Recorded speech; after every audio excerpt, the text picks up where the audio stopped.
दरम्यान शरद पवार हे मोठे नेते आहेत. त्यांनीही अनेक अर्थसंकल्प सादर केलेत. अर्थसंकल्पात जी तूट आहे ती केंद्राकडून भरून काढली जाईल अशी प्रतिक्रिया राष्ट्रवादी काँग्रेस पक्षाचे आमदार अमोल मिटकरी यांनी दिली. 1994ला पवार साहेबांनी महिला धोरण आणलं, मात्र ते राबवलं अजितदादांनी, असंही वक्तव्य मिटकरींनी केलंय. तर काही जण फक्त साहेबांना खुश करण्यासाठी टीका करतात असा टोला मिटकरींनी लगावलाय. राष्ट्रवादी काँग्रेस पक्षाचे आमदार अमोल मिटकरी साहेब आपल्यासोबत आहेत.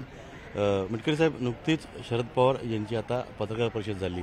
काल जो अर्थसंकल्प मांडला गेला त्या अर्थसंकल्पावर त्यांनी टीका करत सरकारकडे पैसेच नाही आहेत आणि सरकारने मोठ्या घोषणा केल्या आहेत, विधानसभा निवडणुका डोळ्यासमोर ठेवून हा अर्थसंकल्प मांडला गेला अशी स्पष्ट टीका त्यांनी केली. साहेबांनी 50 वर्ष या महाराष्ट्राचं राजकारण पाहिलंय, अनेक वर्ष या राज्याचं प्रतिनिधित्व केलेलं आहे. त्यांच्या नेतृत्वात अनेक अर्थसंकल्प मांडले गेलेत. कालचा अर्थसंकल्प सुद्धा खूप महत्त्वाचा होता. साहेब हे जाणून आहेत आणि साहेबांना याचाही अभ्यास आहे की सर्वसामान्यांना डोळ्यासमोर ठेवून आदरणीय अजितदादांनी हा अर्थसंकल्प मांडला.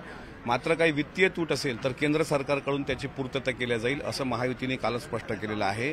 त्याच्यामुळे जर साहेबांना असं वाटत असेल की तिजोरी ठणठणात आहे तर साहेबांचं वजन जसं राज्यात आहे तसं दिल्लीत पण आहे, तर साहेबांनी सुद्धा राज्याच्या हिताकरता दिल्ली प्रयत्न करायला काही हरकत नाही, कारण आता त्यांच्याकडे खासदारांचा आकडा पण मोठा आहे.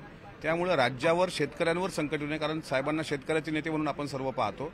शेतकरी केंद्रस्थानी ठेवून महिला धोरण असेल, शेतकऱ्यांचं विषयक धोरण असेल, कृषी पंपाच्या योजना असतील, हे सगळं डोळ्यासमोर ठेवून काल अर्थसंकल्प मांडला गेला.